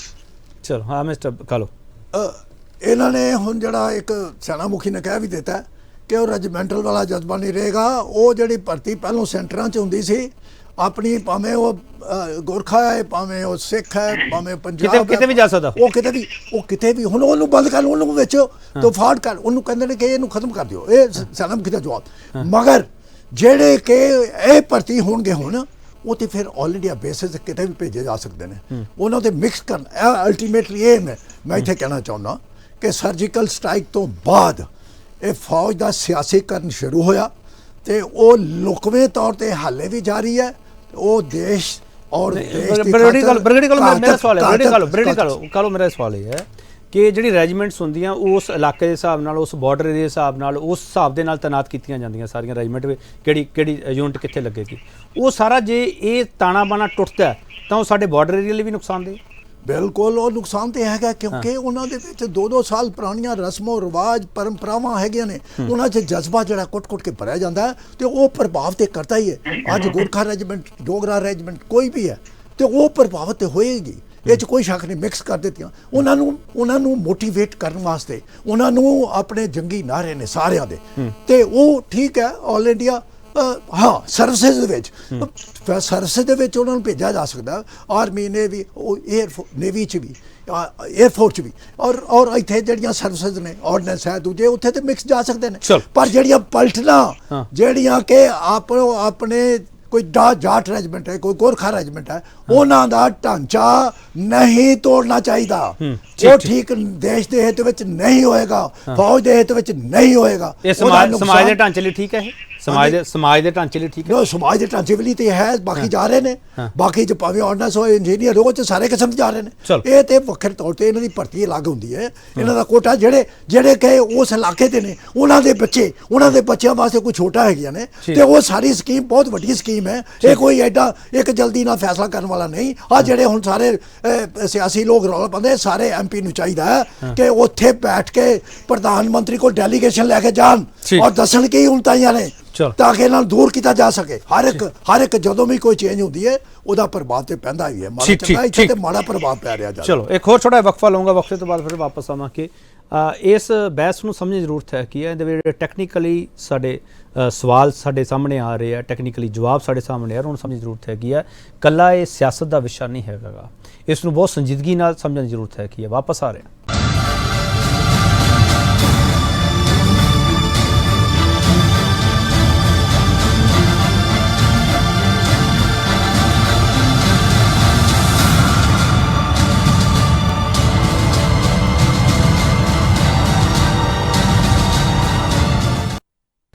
एक बार फिर थोड़ा स्वागत करते हैं। विरोध का अग्निपथ क्यों, असं बड़ा सवाल पुछ रहे हैं। फौज च भर्ती नवे फार्मूले से देश भर च किहड़ी बहस छिड़ी। हाँ मेजर मल्होत्रा तुसीं अपनी गल रख सकते हो। मेरा सवाल नाल भी है कि जोश की गल होंदी है, जनून की गल होंदी है, जज्बे की गल होंदी है। 4 सालों की भर्ती के नाल वो जोश जनून जज्बा साडे नौजवानी दे विच साडे जवानी दे विच कायम रह सकदा कि नहीं? मल्होत्रा साहब देखो केपी जी, फौज ਦੀਆਂ ਜਿਹੜੀਆਂ ਰੈਜੀਮੈਂਟਸ ਨੇ ਉਹ ਨਾਮ ਨਮਕ ਤੇ ਨਿਸ਼ਾਨ ਦੇ ਸਿਧਾਂਤ ਤੇ ਬਣੀਆਂ ਹੋਈਆਂ ਨੇ, ਔਰ ਇਹ ਜਿਹੜੀ ਸਕੀਮ ਹੈ ਉਹ ਪੂਰੀ ਫੌਜ ਦੀ ਜਿਹੜੀ ਨੀਂਹ ਹੈਗੀ ਹੈ ਉਸ ਨੂੰ ਤੋੜ ਰਹੀ ਹੈਗੀ ਹੈ। ਔਰ ਇਹਦੇ ਨਾਲ ਕੀ ਕੀ ਸਮੱਸਿਆਵਾਂ ਆ ਸਕਦੀਆਂ, ਦੇਖੋ ਜਿਹੜੇ ਹੋਣਹਾਰ ਨੌਜਵਾਨ ਨੇ ਉਹ ਕਦੀ ਵੀ ਇਸ ਸਕੀਮ ਨੂੰ ਪ੍ਰੈਫਰ ਨਹੀਂ ਕਰਨਗੇ, ਕਿਉਂਕਿ ਉਹ ਟੈਂਪਰੇਰੀ ਐਮਪਲੋਇਮੈਂਟ ਨਹੀਂ ਚਾਹੁੰਦੇ। ਸੋ ਉਹ ਇਸ ਤਰ੍ਹਾਂ ਦਾ ਰਿਸਕ ਨਹੀਂ ਲੈਣਾ ਚਾਹਣਗੇ, ਔਰ ਜਿਹੜੇ ਚਲੇ ਵੀ ਜਾਣਗੇ ਫੌਜ ਵਿੱਚ ਉਹ ਵੀ ਉਹਨਾਂ ਦੀ ਵੀ ਡੈਡੀਕੇਸ਼ਨ ਜਿਹੜੀ ਆ ਉਨੀ ਨਹੀਂ ਰਹੇਗੀ, ਕਿਉਂਕਿ ਉਹਨਾਂ ਨੂੰ ਨਹੀਂ ਪਤਾ ਕਿ ਉਹਨਾਂ ਨੇ ਫੌਜ ਵਿੱਚ ਰਹਿਣਾ ਕਿ ਨਹੀਂ ਰਹਿਣਾ, ਸੋ ਆਪਣੀ ਜਾਨ ਤੇ ਕਿਉਂ ਰਿਸਕ ਲੈਣਗੇ। ਔਰ ਫਿਰ ਜਿਹੜੇ 3/4 ਲੋਕ ਬਾਹਰ ਆ ਜਾਣਗੇ, ਬਾਹਰ ਤੁਹਾਡੇ ਕੋਲ ਉਹਨਾਂ ਲਈ ਨੌਕਰੀਆਂ ਨਹੀਂ ਹੈਗੀਆਂ, ਤੇ ਉਹ ਆ ਕੇ ਉਹ ਆਮ ਚਲਾਣ ਵਿੱਚ ਟ੍ਰੇਨਡ ਹੈਗੇ ਨੇ, ਉਹ ਸਮਾਜ ਲਈ ਬੜਾ ਵੱਡਾ ਰਿਸਕ ਪੈਦਾ ਕਰ ਸਕਦੇ। ਇੱਕ ਮਲਹੋਤਰਾ ਸਾਹਿਬ ਇੱਕ ਸਵਾਲ ਹੋਰ ਹੈ, ਜਿਹੜਾ ਮੈਂਟਲ ਬਰਡਨ ਹੁੰਦਾ ਨਾ, ਨੌਕਰੀ ਤੇ ਖਤਰਾ ਜਿਹੜਾ ਉਹ ਬੰਦੇ ਨੂੰ ਕੰਮ ਨਹੀਂ ਕਰਨ ਦਿੰਦਾਗਾ। ਜਿੱਦ ਤੱਕ ਮੈਨੂੰ ਜਾਣਕਾਰੀ ਹੈ ਸਰ, ਜੇ 4 ਸਾਲ ਉੱਥੇ ਤੁਹਾਡੇ ਸਿਰ ਤੇ ਤਲਵਾਰ ਲਟਕੀ ਰਹੀ ਕਿ ਤੁਸੀਂ ਰਹੋਗੇ ਜਾਂ ਨਹੀਂ ਰਹੋਗੇ, ਉਹ ਕੰਮ ਕਿਵੇਂ ਕਰੂਗਾ, ਪਰਫਾਰਮ ਕਿਵੇਂ ਕਰੂਗਾ? ਮੈਂਟਲੀ ਬਹੁਤ ਅਨਸਰਟਨ ਰਹਿਣਗੇ, ਉਹ ਡੈਡੀਕੇਟਿਡਲੀ ਕੰਮ ਨਹੀਂ ਕਰ ਸਕਣਗੇ। ਔਰ ਤੁਸੀਂ ਦੇਖੋ ਇਹਨਾਂ ਨੇ ਜਿਹੜੀਆਂ ਸਕੀਮਸ ਅਨਾਉਂਸ ਕੀਤੀਆਂ ਹੈ ਉਹ ਵੀ ਇਹਨਾਂ ਨੇ ਕ੍ਰਿਟਿਸਿਜ਼ਮ ਹੋਣ ਤੋਂ ਬਾਅਦ ਅਨਾਉਂਸ ਕੀਤੀਆਂ, ਉਹ ਕੋਈ ਵੈਲ ਥੌਟ ਆਊਟ ਸਕੀਮਸ ਨਹੀਂ ਹੈਗੀਆਂ ਕਿ ਵੀ ਸੈਂਟਰਲ ਆਰਮਡ ਫੋਰਸਿਸ ਜਿਹੜੀਆਂ ਹੈਗੀਆਂ, ਪੁਲਿਸ ਫੋਰਸਿਸ, ਉਹਨਾਂ ਵਿੱਚ ਉਹਨਾਂ ਨੂੰ ਪ੍ਰੈਫਰੈਂਸ ਦਿੱਤੀ ਜਾਏਗੀ। ਕੱਲ ਹੋਮ ਮਿਨਿਸਟਰ ਨੇ ਅਨਾਉਂਸ ਕੀਤਾ, ਔਰ ਉਸ ਤੋਂ ਬਾਅਦ ਤੁਸੀਂ ਦੇਖੋ ਇਹ ਕਹਿੰਦੇ ਜੀ ਇਗਨੋ ਜਿਹੜੀ ਹੈ ਉਹਨਾਂ ਨੂੰ 3 ਸਾਲ ਦੀ ਡਿਗਰੀ ਦੇਗੀ, ਉਹ 4 ਸਾਲਾਂ ਦੇ ਦੌਰਾਨ ਬੰਦਾ ਕੰਮ ਕਰੇਗਾ ਕਿ ਪੜ੍ਹੇਗਾ, ਔਰ ਕਹਿੰਦੇ ਜੀ ਕਿ ਉਹ ਅਬਰੋਡ ਵੀ ਉਹ ਰਿਕਗਨਾਈਜ਼ ਹੋਏਗੀ। ਕਿਉਂ ਅਬਰੋਡ ਵਾਲੇ ਜਿਹੜੇ ਆ ਉਹ ਤਿਆਰ ਬੈਠੇ ਹੈਗੇ ਤੁਹਾਡੀ ਜਿਹੜੀ ਵੀ ਤੁਸੀਂ ਉਹਨੂੰ ਡਿਗਰੀ ਦਿਓਗੇ ਉਹਨੂੰ ਰਿਕਗਨਾਈਜ਼ ਕਰਨ ਲਈ। ਸੋ ਇਹਨਾਂ ਦੀ ਇਹ ਜਿਹੜੀ ਸਕੀਮ ਹੈਗੀ ਬੜੀ ਥੌਟਫੁਲ ਹੈਗੀ। ਔਰ ਇੱਕ ਸਵਾਲ ਮੈਂ ਪੁੱਛਣਾ ਚਾਹਨਾ ਹੈ ਕਿ ਕੀ ਭਾਰਤੀ ਫੌਜ ਆਪਣਾ ਕੰਮ ਠੀਕ ਤਰ੍ਹਾਂ ਨਹੀਂ ਸੀ ਕਰ ਰਹੀ? ਆਖਿਰ ਇਸ ਇੰਨੇ ਵੱਡੇ ਚੀਜ਼ ਦੀ ਲੋੜ ਕੀ ਸੀਗੀ? ਠੀਕ ਇਹਨਾਂ ਤੋਂ ਸਵਾਲ ਪੁੱਛਣ ਦੀ ਲੋੜ। ਠੀਕ ਹੈ। हाँ गौरव संधू फटाफट लास्ट एक प्लीज। हाँ जी, मैं तो एक गल कहनी चाहना, सरकारां कंट्रैक्ट ते रख लैंदियां ने इंपलॉयज नूं ਜਦੋਂ ਇਹਨਾਂ ਨੂੰ ਲੋੜ ਹੁੰਦੀ ਹੈ। ਪਿੱਛੇ ਚਾਹੇ ਆਪਾਂ ਸਟੇਟਸ ਦੇ ਵਿੱਚ ਦੇਖੀਏ, ਕੋਵਿਡ ਦੇ ਵਿੱਚ ਦੇਖੀਏ, ਨਰਸਾਂ ਰੱਖੀਆਂ ਗਈਆਂ, ਨਰਸਿੰਗ ਸਟਾਫ, ਮੈਡੀਕਲ ਸਟਾਫ, ਉਹਨਾਂ ਨੂੰ ਇੱਕ ਆਸ ਵੱਜ ਜਾਂਦੀ ਹੈ ਵੀ ਅੱਗੇ ਸਾਨੂੰ ਪੱਕਾ ਕਰਨਗੇ। ਉਹ ਗਰਬਲੀ ਇਹ ਕਹਿ ਦਿੰਦੇ ਹੁੰਦੇ ਨੇ ਹਾਂਜੀ ਤੁਹਾਨੂੰ ਅੱਗੇ ਪੱਕੇ ਕਰ ਲਾਂਗੇ, ਉਦੋਂ ਇਹਨਾਂ ਨੂੰ ਜ਼ਰੂਰਤ ਹੁੰਦੀ ਹੈ। ਮੈਨੂੰ ਇਹ ਲੱਗ ਰਿਹਾ ਵੀ ਸ਼ਾਇਦ ਫੌਜ 'ਚ ਵੀ ਕਿਤੇ ਧਰਨਾ ਸਿਸਟਮ ਨਾ ਸ਼ੁਰੂ ਹੋ ਜੇ ਵੀ ਜਦੋਂ 4 ਸਾਲਾਂ ਬਾਅਦ ਉਹਨਾਂ ਨੂੰ ਕੱਢਣ ਦੀ ਵਾਰੀ ਆਉਣੀ ਹੈ ਤੇ ਉਹ ਧਰਨੇ ਲਾ ਕੇ ਬਹਿ ਜਾਣ ਵੀ ਫੌਜ ਦੇ ਵਿੱਚ ਹੀ ਵੀ ਸਾਨੂੰ ਤਾਂ ਪੱਕੇ ਕਰੋ। ਨਹੀਂ, ਇਹ ਤਾਂ ਬਿਲਕੁਲ ਕਲੈਰਿਟੀ ਹੈ ਨਾ ਗੌਰਵ ਸੰਧੂ, ਇਹ ਤਾਂ ਤੁਸੀਂ ਉਕਸਾ ਰਹੇ ਹੋ ਨਾ ਗੌਰਵ ਸੰਧੂ, ਇਹ ਤਾਂ ਤੁਸੀਂ ਉਕਸਾ ਰਹੇ ਹੋ ਪੋਲੀਟੀਕਲ ਪਾਰਟੀਆਂ। ਉਹ ਤਾਂ ਕਲੈਰਿਟੀ ਹੈ, ਸਰਕਾਰ ਕਲੈਰਿਟੀ ਦੇ ਰਹੀ ਹੈ। 4 ਸਾਲ ਬਾਅਦ 75% ਜਾਣਗੇ, 25% ਰਹਿਣਗੇ। ਸਰ ਦੂਜੀ ਗੱਲ, ਇੱਕ ਗੱਲ ਮਲਹੋਤਰਾ ਜੀ ਨੇ ਕਿਹਾ ਵੀ ਇਗਨੋ ਯੂਨੀਵਰਸਿਟੀ ਉਹਨਾਂ ਨੂੰ ਡਿਗਰੀ ਦੇਗੀ। ਮੈਂ ਤੁਹਾਨੂੰ ਇੱਕ ਗੱਲ ਦੱਸਦਾ, ਜਦੋਂ ਉਹਨਾਂ ਦੀ ਡਿਫੈਂਸ ਨਾਲ ਬੈਕਗ੍ਰਾਉਂਡ ਲੱਗੀ ਹੋਏਗੀ ਕੋਈ ਕੰਟਰੀ ਉਹਨਾਂ ਨੂੰ ਵੀਜ਼ਾ ਨਹੀਂ ਦੇਗੀ। ਜਦੋਂ ਇੰਡੀਅਨ ਡਿਫੈਂਸ ਦੇ ਨਾਲ ਉਹਨਾਂ ਦੀ ਬੈਕਗ੍ਰਾਉਂਡ ਲੱਗ ਜਾਏਗੀ, ਸਰਟੀਫਿਕੇਟ ਲੱਗ ਜਾਏਗਾ, ਤਾਂ ਉਹਨਾਂ ਨੂੰ ਕੋਈ ਕੰਟਰੀ ਵੀਜ਼ਾ ਨਹੀਂ ਦੇਗੀ। ਸਰ ਮੈਂ ਕਈ ਵੀਜ਼ੇ ਰਿਜੈਕਟ ਹੁੰਦੇ ਦੇਖੇ ਨੇ ਜਦੋਂ ਅਸੀਂ ਕਹਿੰਦੇ ਆ ਕਿ ਅਸੀਂ ਇੰਡੀਅਨ ਡਿਫੈਂਸ ਦੇ ਵਿੱਚ ਹੈ, ਮੇਰੇ ਨੌਨ ਦੇ ਵੀਜ਼ੇ ਰਿਜੈਕਟ ਹੋਏ ਨੇ। ਸੋ ਮੈਂ ਕੋਈ ਉਕਸਾਉਣ ਵਾਲੀ ਗੱਲ ਨਹੀਂ ਕਰ ਰਿਹਾ, ਜੋ ਅੱਗੇ ਹਾਲਾਤ ਬਣਨੇ ਨੇ ਅਸੀਂ ਉਹਨਾਂ ਦੀ ਹੁਣੇ ਦੱਸ ਰਹੇ ਹਾਂ। ਠੀਕ ਹੈ। ਭੁੱਲਰ ਸਾਹਿਬ ਲਾਸਟ ਸਟੇਟਮੈਂਟ ਤੁਹਾਡੀ। ਭੁੱਲਰ ਸਾਹਿਬ ਮੈਂ ਫਿਰ ਇਹ ਕਹਿ ਰਿਹਾ ਕਿ ਪੋਲੀਟੀਕਲ ਸਟੇਟਮੈਂਟ ਉਸ ਲੈਵਲ ਦੀਆਂ ਨਹੀਂ ਆਈਆਂ। ਤੁਸੀਂ ਚਾਹੇ ਲੱਖ ਕਹੀ ਜਾਓ ਕਿ ਅਸੀਂ ਟੀਵੀ ਸਟੂਡੀਓ 'ਚ ਬੈਠ ਕੇ ਤੁਹਾਡੇ ਨਾਲ ਡਿਬੇਟ ਵਿੱਚ ਪਾਰਟਿਸਿਪੇਟ ਕਰ ਰਹੇ ਹਾਂ, ਪਰ ਮੈਂ ਸਾਰੀਆਂ ਪੋਲੀਟੀਕਲ ਪਾਰਟੀਆਂ ਤੁਹਾਨੂੰ ਕਹਿਣਾ ਚਾਹ ਰਿਹਾ ਇਸ ਮੁੱਦੇ ਤੇ ਤੁਹਾਡੀਆਂ ਪੋਲੀਟੀਕਲ ਪਾਰਟੀਆਂ ਦਾ ਕੋਈ ਸਟੈਂਡ ਨਹੀਂ ਸਾਹਮਣੇ ਆਇਆ ਸਰ। ਦੇਖੋ ਗੱਲ ਇਸ ਤਰ੍ਹਾਂ ਹੈਗਾ ਕਿ ਇਹ ਦੇਸ਼ ਦੀ ਸੁਰੱਖਿਆ ਨਾਲ ਜੁੜਿਆ ਹੋਇਆ ਮੁੱਦਾ ਹੈ ਔਰ ਮੈਨੂੰ ਲੱਗਦਾ ਵੀ ਕੋਈ ਪੋਲੀਟੀਕਲ ਪਾਰਟੀ ਜਿਹੜੀ ਹੈਗੀ ਹੈ ਆਪਣੀ ਸਟੇਟਮੈਂਟ ਬੜੀ ਸੋਚ ਸਮਝ ਕੇ ਦਊਗੀ, ਕਿਉਂਕਿ ਜਿਸ ਤਰੀਕੇ ਦਾ ਮਾਹੌਲ ਕ੍ਰੀਏਟ ਕਰ ਦਿੱਤਾ ਹੈਗਾ ਸੈਂਟਰ ਸਰਕਾਰ ਨੇ, ਬਿਲਕੁਲ ਇੱਕ ਨਾਸਮਝੀ ਵਾਲਾ, ਔਰ ਉਹਦੇ ਉੱਤੇ ਅਗਰ ਸਟੇਟਮੈਂਟ ਦੇਣੀ ਹੈ ਤੇ ਉਹਦੇ ਸੋਚ ਕੇ ਦੇਣੀ ਪਊਗੀ, ਕਿਉਂਕਿ ਇਹ ਤੇ ਹੈ ਨਹੀਂ ਕਿ ਜਲਦਬਾਜ਼ੀ ਕੀਤਾ। ਜੇ ਇਹਨਾਂ ਨੇ ਜਲਦਬਾਜ਼ੀ ਕਰ ਲਈ ਹੈ, ਬਾਕੀ ਜਿਹੜੀਆਂ ਪੋਲੀਟੀਕਲ ਪਾਰਟੀਆਂ ਨੇ ਜਾਂ ਸ਼੍ਰੋਮਣੀ ਅਕਾਲੀ ਦਲ ਹੈ, ਮੈਨੂੰ ਲੱਗਦਾ ਕਿ ਇੰਨੀ ਜਲਦਬਾਜ਼ੀ ਨਹੀਂ ਕਰਨੀ ਚਾਹੀਦੀ ਇਹਦੇ ਉੱਤੇ ਸਟੇਟਮੈਂਟ ਦੇਣ ਦੀ। ਸ਼੍ਰੋਮਣੀ ਅਕਾਲੀ ਦਲ ਤੇ ਸਵਾਲ ਇਸ ਕਰਕੇ ਉੱਠਦਾ ਕਿ ਭੁੱਲਰ ਸਾਹਿਬ, ਸ਼੍ਰੋਮਣੀ ਅਕਾਲੀ ਦਲ ਦਾ ਇੱਕ ਹੋਰ ਵੋਟ ਬੈਂਕ ਹੈ। ਇਹ ਜਿਹੜਾ ਨੌਜਵਾਨ ਹੈ ਪਿੰਡੂ ਖਿੱਤੇ ਵਿੱਚ ਬੈਠਾ ਹੋਇਆ, ਜਿਹੜਾ ਫੌਜ ਵਿੱਚ ਜਾਂਦਾ ਹੈਗਾ, ਤੁਹਾਡੇ ਸਵਾਲ ਇਸ ਕਰਕੇ ਉੱਠ ਰਿਹਾ ਭੁੱਲਰ ਸਾਹਿਬ।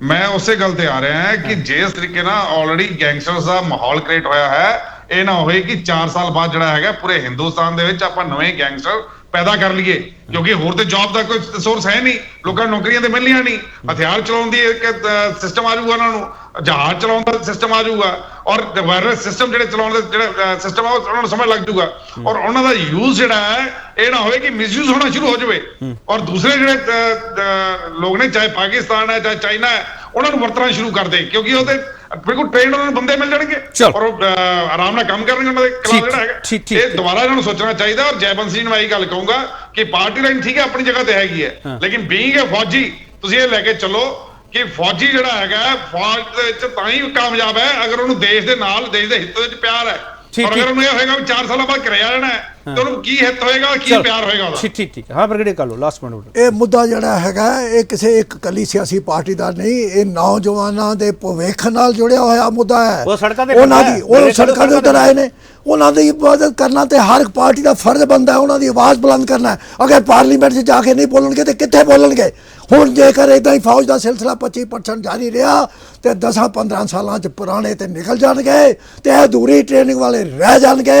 ਉਹਦਾ ਪ੍ਰਭਾਵ ਇਹ ਕੌਮੀ ਸੁਰੱਖਿਆ ਤੇ ਪੈਣਾ ਸੁਭਾਵਕ ਹੋਏਗਾ। ਇਹ ਅਗਲੀ ਜੰਗ ਜਿਹੜੀ ਹੈ ਉਹ ਇਦਾਂ ਨਹੀਂ ਲੜੀ ਜਾਣੀ, ਉਹ ਸਾਈਬਰ ਵਾਰਫੇਅਰ ਹੋਏਗੀ, ਡਰੋਨ ਵਾਰਫੇਅਰ ਹੋਏਗੀ, ਟੈਕਨੀਕਲ ਵਾਰਫੇਅਰ ਹੋਏਗੀ। ਉਹਦੇ ਵਿੱਚ ਇਹ well trained forces are required. ਤੁਸੀਂ ਬੜਾ ਵੱਡਾ ਸਵਾਲ ਖੜਾ ਕਰਦੇ ਹੋ। ਤੁਹਾਨੂੰ ਲੱਗਦਾ ਹੈ ਕਿ ਕੋਈ ਵੀ ਦੇਸ਼ ਹੈ ਜਾਂ ਕੋਈ ਵੀ ਸਰਕਾਰ ਆਪਦੀ ਆਰਮੀ ਨੂੰ ਕਮਜ਼ੋਰ ਕਰਨਾ ਚਾਹੂਗੀ? ਜਿਹੜਾ ਸਵਾਲ ਤੁਸੀਂ ਚੱਕਦੇ, ਕੋਈ ਵੀ ਦੇਸ਼ ਕੋਈ ਵੀ ਸਰਕਾਰ ਆਪਦੀ ਆਰਮੀ ਨੂੰ ਕਮਜ਼ੋਰ ਕਰਨਾ ਚਾਹੂਗੀ? ਨਹੀਂ, ਕੋਈ ਨਹੀਂ ਚਾਹੁੰਦਾ, ਪਰ ਉਹ ਕੋਈ ਨਹੀਂ ਚਾਹੁੰਦਾ ਤੇ ਇਹ ਕਹਿੰਦੇ ਨੇ ਕਿ ਇਹਦੇ ਨਾਲ ਸੁਰੱਖਿਆ ਨਹੀਂ ਪ੍ਰਭਾਵਿਤ ਹੋਏਗੀ। ਮੈਂ ਕਹਿ ਰਿਹਾ, ਜਿਹੜੀ ਮੈਂ ਗੱਲ ਕਰਨ ਲਿਆ ਕਿ ਜੇ ਇਲ ਟ੍ਰੇਨ ਫੌਜ 25% ਜਿਹੜੇ ਕਿ ਬਣ ਗਏ ਉਹ 15 ਸਾਲਾਂ ਤੱਕ ਰਹਿਣਗੇ ਤਾਂ ਕਿ ਉਹਨਾਂ ਨੂੰ ਪੈਨਸ਼ਨ ਨਾ ਦੇਣੀ ਪਏ। ਗੱਲ ਤੇ ਉੱਥੇ ਆ ਕੇ ਨਿਬੜਦੀ ਹੈ। ਇਹਦਾ ਮਤਲਬ ਇਹ ਹੋਇਆ ਕਿ ਉਹ ਜਿਹੜੇ ਇਲ ਟ੍ਰੇਨਡ ਹੈ ਮਾੜੇ ਮੋਟਾ ਉਹਨਾਂ ਨੇ ਕੁਝ ਕਰ ਲਿਆ ਹਾਸਲ, ਕੁਝ ਉਹ ਜੰਗੀ ਚਾਲਾਂ ਸਿੱਖ ਲਿਆ, ਉਹ ਫਿਰ ਫੌਜ ਉਹੀ ਹੋਈ ਜਾਏਗੀ। ਉਹਨਾਂ ਦੇ ਵਿੱਚੋਂ ਤੇ ਅਫਸਰ ਨਹੀਂ ਭਰਤੀ ਹੋਣਗੇ। ਅੱਜ ਕੱਲ੍ਹ ਦੇ ਜਵਾਨ ਜਿਹੜੇ ਭਰਤੀ ਹੁੰਦੇ ਨੇ ਉਹ ਅਫਸਰ ਬਣਦੇ ਨੇ, ਉਹ ਅਫਸਰ ਬਣ ਕੇ ਉਹ ਵਾਈਸ ਚੀਫ ਤੇ ਕਰ ਪਹੁੰਚੇ ਨੇ। ਉਹਨਾਂ ਜੇਸੀਓ ਜਵਾਨ ਉਹ ਕੀ ਕਰਨਗੇ? ਉਹ ਕਿਤੇ ਜਾਣਗੇ? ਮੈਟ੍ਰਿਕ ਪਾਸ ਤੋਂ ਬਾਅਦ ਉਹਨਾਂ ਨੂੰ ਫਿਰ ਆਪਣੀਆਂ ਕੁਆਲੀਫਿਕੇਸ਼ਨ ਪੂਰੀਆਂ ਕਰਨੀ ਪੜੀਆਂ। ਫਿਰ ਕਈ ਹਣੀ ਟ੍ਰੈਪ 'ਚ ਫਸਣਗੇ, ਕਈ ਬਾਕੀ ਏਜੰਸੀਆਂ ਦੇ ਢੇਰ 'ਚ ਚੜਨਗੇ, ਕੁਝ ਕਈਆਂ ਬੜਾ ਇੰਪੋਰਟੈਂਟ ਸਵਾਲ। ਕਰਨਲ ਜੈਬੰਦ ਸਿੰਘ, ਇੱਕ ਮੇਜਰ ਮਲਹੋਤਰਾ ਨੇ ਸਵਾਲ ਕੀਤਾ ਹੈ ਕਿ ਕੀ ਭਾਰਤੀ ਫੌਜ ਸਹੀ ਤਰ੍ਹਾਂ ਨਾਲ ਕੰਮ ਨਹੀਂ ਕਰ ਪਾ ਰਹੀ, ਇਸ ਲਈ ਇਹ ਸਵਾਲ ਖੜਾ ਹੋਇਆ ਤੁਹਾਡੇ ਅੱਗੇ। ਤੇ ਮੇਰਾ ਸਵਾਲ ਹੈ ਕਿ ਫੰਡਸ ਦੀ ਵਜ੍ਹਾ ਕਰਕੇ ਇਹ ਸਵਾਲ ਹੈ। ਦੋ ਸਵਾਲ ਹੈ ਕਰਨਲ ਜੈਬੰਦ ਸਿੰਘ। ਦੇਖੋ ਕੇਪੀ ਜੀ, ਭਾਰਤੀ ਫੌਜ ਤੇ ਪਹਿਲੇ ਵੀ ਬਹੁਤ ਵਧੀਆ ਕੰਮ ਕਰ ਰਹੀ ਸੀ, ਅੱਗੇ ਵੀ ਬਹੁਤ ਵਧੀਆ ਕੰਮ ਕਰੇਗੀ। ਇਹ ਇੱਕ ਛੋਟੀ ਡਿਬੇਟ ਦੇ ਵਿੱਚ ਇਨ 45 ਮਿੰਟਸ ਅਸੀਂ ਪੂਰੀ ਜਿਹੜੀ ਗੱਲ ਹੈ ਅਗਨੀਵੀਰ ਦੀ ਉਹਨੂੰ ਖਤਮ ਨਹੀਂ ਕਰ ਸਕਦੇ, ਨਹੀਂ ਤਾਂ ਹਰ ਚੀਜ਼ ਦੀ ਕੋਈ ਜਵਾਬ ਹੁੰਦਾ ਹੈ। ਮੈਂ ਆਪਣਾ ਲਾਸਟ ਸਟੇਟਮੈਂਟ ਦੇ ਵਿੱਚ ਇੰਨਾ ਹੀ ਕਹਿਣਾ ਚਾਹੁੰਦਾ ਕਿ let us have faith in our military leadership. ਅਗਰ ਉਹਨਾਂ ਨੇ ਕੋਈ ਡਿਸੀਜਨ ਲਈ ਹੈ ਉਹ ਕੁਝ ਸੋਚ ਸਮਝ ਕੇ ਲਈ ਹੋਏਗੀ ਤੇ ਅੱਗੇ ਉਹਨਾਂ ਦੇ ਵਿੱਚ ਇਹ ਰੈਜ਼ੀਲੀਅੰਸ ਹੈਗੀ ਹੈ ਕਿ ਉਹ ਕੋਰਸ ਕਰੈਕਸ਼ਨ ਕਰਕੇ ਤੇ ਸਹੀ ਤਰੀਕੇ ਦੇ ਉੱਤੇ ਚਲੇ ਜਾਣ। ਅਗਰ ਅਸੀਂ ਉਹਨਾਂ ਨੂੰ ਐਡਵਾਈਸ ਦੇਣੀ ਹੈ ਤੇ ਉਹਨਾਂ ਨੂੰ ਕਲੋਜ਼ ਡੋਰ 'ਚ ਦੇਣੀ ਚਾਹੀਦੀ ਹੈ, ਮੀਡੀਆ ਦੇ ਵਿੱਚ ਆ ਕੇ ਸਾਨੂੰ ਐਡਵਾਈਸ ਨਹੀਂ ਦੇਣੀ ਚਾਹੀਦੀ। Let us have faith in them, let us have faith in our army and our army's leadership। Colonel Jaiband Singh, ਇਹ ਮਿਲਟਰੀ ਲੀਡਰਸ਼ਿਪ ਦਾ ਡਿਸੀਜਨ ਹੈ ਜਾਂ ਪੋਲੀਟੀਕਲ ਲੀਡਰਸ਼ਿਪ ਦਾ ਡਿਸੀਜਨ ਹੈ ਸਰ? ਉੱਥੇ ਸਾਰੇ ਜਦੋਂ ਚੀਫ ਨਾਲ ਬੈਠੇ ਹੋਏ ਸੀਗੇ ਤੇ ਕਿੱਦਾਂ ਤੁਸੀਂ ਕਹਿ ਸਕਦੇ ਹੋ ਕਿ ਇਹ ਪੋਲੀਟੀਕਲ ਡਿਸੀਜਨ ਹੈਗਾ? ਉਹਨਾਂ ਨੂੰ ਥੋਪਿਆ ਹੋਇਆ। ਅਗਰ ਐਸੀ ਗੱਲ ਹੈ ਤੇ ਉਹ ਚੀਫ ਹੀ ਇਨਕੰਪੀਟੈਂਟ ਹੈਗੇ ਨੇ। ਤੁਸੀਂ ਇਹ ਕਹਿਣਾ ਚਾਹੋਗੇ ਕਿ ਤੁਹਾਡਾ ਆਰਮੀ ਦਾ ਚੀਫ ਇਨਕੰਪੀਟੈਂਟ ਹੈ? ਇਹ ਕਹਿਣਾ ਚਾਹੁੰਦੇ ਨੇ ਜਿੰਨੇ ਇੱਥੇ ਪੈਨਲਿਸਟ ਬੈਠੇ ਹੋਏ ਨੇ? ਇਸ this what they want the nation to find out and say? ਮੈਂ ਤੇ ਨਹੀਂ ਕਵਾਂਗਾ, ਬਾਕੀ ਸਾਰੇ ਕਹਿਣ ਕਿ ਨਾ ਕਹਿਣ, ਮੈਂ ਤੇ ਬਿਲਕੁਲ ਨਹੀਂ ਕਵਾਂਗਾ। ਮੈਨੂੰ ਲੱਗਦਾ ਹੈ ਕਿ ਸਾਡੇ ਸਾਰੇ ਚੀਫ ਬਹੁਤ ਕੰਪੀਟੈਂਟ ਨੇ, ਉਹ ਜੋ ਡਿਸੀਜਨ ਲੈਣਗੇ ਦੇਸ਼ ਵਾਸਤੇ ਤੇ ਆਰਮੀ ਵਾਸਤੇ ਚੰਗੀ ਲੈਣਗੇ। ਮੈਂ ਕਦੀ ਨਹੀਂ ਇਹ ਕਵਾਂਗਾ, and this is beyond party lines. ਸਾਡੀ ਆਰਮੀ ਕੰਪੀਟੈਂਟ ਹੈ, ਸਾਡੇ ਆਰਮੀ ਚੀਫ ਕੰਪੀਟੈਂਟ ਹੈ, ਪੋਲੀਟੀਕਲ ਲੀਡਰਸ਼ਿਪ ਵੀ ਕੰਪੀਟੈਂਟ ਹੈ। Colonel Jaiwant Singh, political leadership ਆਪਣੀ ਜਗ੍ਹਾ ਹੈ, ਆਰਮੀ ਦੀ ਲੀਡਰਸ਼ਿਪ ਆਪਣੀ ਜਗ੍ਹਾ ਹੈ। ਉਹਨਾਂ ਨੇ ਜੋ ਡਿਸੀਜਨ ਲਈ ਹੈ ਉਹ ਉਹਦੇ ਉੱਤੇ ਖੜੇ ਹੋਣਗੇ, and they are responsible for it. ਠੀਕ ਹੈ ਮਲਹੋਤਰਾ ਸਾਹਿਬ, ਫਟਾਫਟ ਪਲੀਜ਼ 30 ਸੈਕਿੰਡਸ। ਦੇਖੋ, ਮੈਂ ਸੋਚਦਾ ਕਿ ਇਹੋ ਜਿਹੇ ਵੱਡੇ ਡਿਸੀਜਨ ਜਿਹੜੇ ਹੈਗੇ ਨੇ ਉਹ ਪੋਲੀਟੀਕਲ ਲੀਡਰਸ਼ਿਪ ਔਰ ਬਿਊਰੋਕ੍ਰੇਸੀ ਲੈਂਦੀ ਹੈ ਔਰ ਮਿਲਟਰੀ ਲੀਡਰਸ਼ਿਪ ਦੇ ਉੱਤੇ ਥੋਪਦੀ ਹੈਗੀ ਹੈ। ਸੋ ਇਹ ਮਿਲਟਰੀ ਲੀਡਰਸ਼ਿਪ ਨੂੰ ਜੇ ਫ੍ਰੀ ਹੈਂਡ ਦਿੱਤਾ ਜਾਏ ਤਾਂ ਮੇਰੇ ਖਿਆਲ ਨਾਲ ਉਹ ਇਹੋ ਜਿਹੇ ਡਿਸੀਜਨਸ ਨਹੀਂ ਲਏ। ਬਿਊਰੋਕ੍ਰੇਸੀ ਨੂੰ ਵੀ ਕਹਿ ਦਿਓ ਕਿ ਵੀ 4 ਸਾਲਾਂ ਵਾਸਤੇ ਨੌਕਰੀ ਕਰਨ, ਪਤਾ ਲੱਗੇ।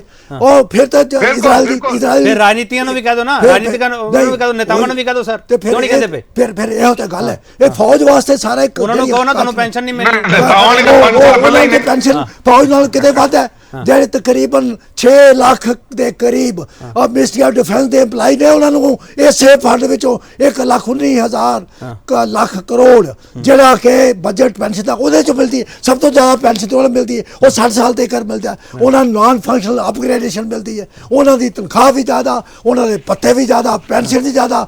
ਤੇ ਮੁੜ ਚੜ ਕੇ ਇੱਕ ਰਹਿ ਕੇ ਇੱਕ ਪੈਨਸ਼ਨ ਤੇ ਦਬਾ ਦਿਓ। ਜੋ ਬੰਦਾ ਮਾਨ ਸਨਮਾਨ ਹੈ ਉਹਨਾਂ ਨੂੰ ਨਹੀਂ ਮਿਲਦਾ, ਉੱਥੇ ਆ ਕੇ ਗੱਲ ਨਿਬੜਦੀ ਹੈ ਕਿ ਬਜਟ ਘੱਟ ਕਰ ਦਿਓ। ਅੱਗੋਂ ਰੱਬ ਰਾਖਾ। ਚਲੋ ਸਰਕਾਰ ਨੂੰ ਮੌਕਾ ਤੇ ਮਿਲਣਾ ਚਾਹੀਦਾ, ਅੱਗੇ ਰੱਬ ਰਾਖਾ। ਚਲੋ, ਬਹੁਤ ਧੰਨਵਾਦ ਬ੍ਰਿਗੇਡੀਅਰ ਕਾਲੂ ਤੁਹਾਡਾ, ਕਰਨਲ ਜੈਵੰਤ ਸਿੰਘ ਤੁਹਾਡਾ ਬਹੁਤ ਧੰਨਵਾਦ, ਮੇਜਰ ਮਲਹੋਤਰਾ ਤੁਹਾਡਾ ਬਹੁਤ ਧੰਨਵਾਦ, ਭੁੱਲਰ ਸਾਹਿਬ ਤੁਹਾਡਾ ਬਹੁਤ ਧੰਨਵਾਦ, ਗੌਰਵ ਸੰਧੂ ਤੁਹਾਡਾ ਬਹੁਤ ਧੰਨਵਾਦ। ਮੈਂ ਤੁਹਾਡਾ ਇਸ ਕਰਕੇ ਵੀ ਧੰਨਵਾਦ ਕਰਦਾ, ਤੁਸੀਂ ਬਹੁਤ ਸੰਜੀਦਾ ਤਰੀਕੇ ਨਾਲ ਇਸ ਡਿਬੇਟ ਵਿੱਚ ਪਾਰਟਿਸਿਪੇਟ ਕੀਤਾ। ਪਰ ਇਹ ਮੰਚ ਫਿਰ ਕਹਿੰਦਾ ਕਿ ਆਪਦੀ ਸਥਿਤੀ, ਆਪਦਾ ਸਟੈਂਡ ਸਾਰੀਆਂ ਧਿਰਾਂ ਨੂੰ, ਚਾਹੇ ਉਹ ਆਰਮੀ ਨਾਲ ਜੁੜੀਆਂ ਹੋਈਆਂ, ਫੌਜ ਦੇ ਜਵਾਨਾਂ ਨਾਲ ਜੁੜੀਆਂ ਹੋਈਆਂ ਆਰਗੇਨਾਈਜੇਸ਼ਨ ਹੈ, ਚਾਹੇ ਉਹ ਪੋਲੀਟੀਕਲ ਪਾਰਟੀਆਂ ਹੈ, ਸਾਰਿਆਂ ਨੂੰ ਆਪਣਾ ਸਟੈਂਡ ਸਪਸ਼ਟ ਕਰਨਾ ਚਾਹੀਦਾ ਹੈ, ਤਾਂ ਜੋ ਜਿਹੜੇ ਸੜਕਾਂ 'ਤੇ ਨੌਜਵਾਨ ਫਿਰਦੇ ਆ ਉਹਨਾਂ ਨੂੰ ਦੱਸਿਆ ਜਾ ਸਕੇ ਕਿ ਕੌਣ ਕੀ ਕਰ ਰਿਹਾ ਤੇ ਕੌਣ ਕਿਹਦੇ ਹੱਥ ਵਿੱਚ ਹੈ, ਕੀ ਨਫਾ ਤੇ ਕੀ ਨੁਕਸਾਨ ਹੈ, ਵਿਰੋਧ ਅਗਨੀ ਪੱਥ ਕਿਉਂ ਹੈ, ਅਗਨੀ ਪੱਥ ਤੋਂ ਅਗਨੀਵੀਰ ਤੱਕ। ਇਹ ਸਵਾਲ ਅੱਜ ਮੁੱਕਣ ਵਾਲੇ ਨਹੀਂ, ਇਹ ਸਵਾਲ ਹੋਰ ਵੱਡੇ ਹੋਣਗੇ। ਬਹੁਤ ਧੰਨਵਾਦ।